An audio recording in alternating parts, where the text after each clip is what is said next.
I know we all know and love Google, but I'll show you a couple of things that you might not know about Google. Google News and Google Scholar.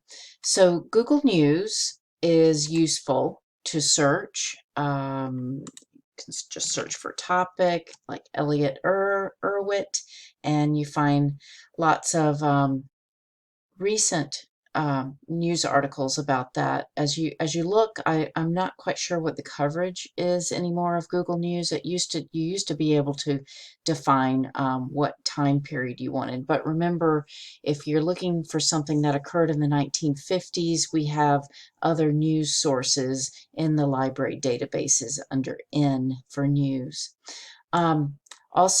Another Google product is Google Scholar, and you can either Google for Google Scholar or just type scholar.google.com.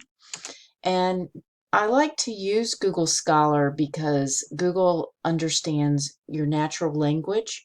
Most of the library resources, you have to break out your keywords and join them with the Boolean term and, A-N-D.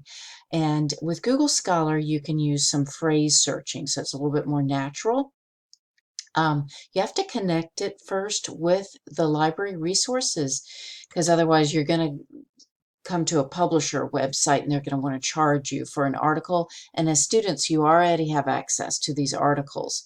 So I'm looking for settings, and depending on what browser you're in, those settings might be in a different place.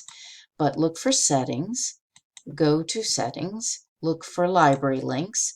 And if you don't see College of Charleston, just type it in.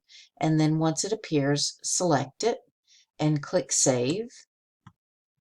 And here you're able to look for criticism. Say, I want reviews of 1955 Family of Man exhibit. And notice I'm not busting out my terms and connecting them with the word and. I don't need to do that here in Google Scholar. So there you find we have 1,000 results. You can sort by the date. I don't need patents for that, so I can uncheck that. Couple things to know. When you'll either find a view it at CFC and you just follow that to get the full text of the article or book, or if you don't see it, that view it at CFC, just click on these little arrows and then it'll probably appear. You can go ahead and grab your citation right here. So MLA is probably what you'll need for your bibliography. So go ahead and grab that as well. But just remember to use Google Scholar as well for natural phrase searching of your topics.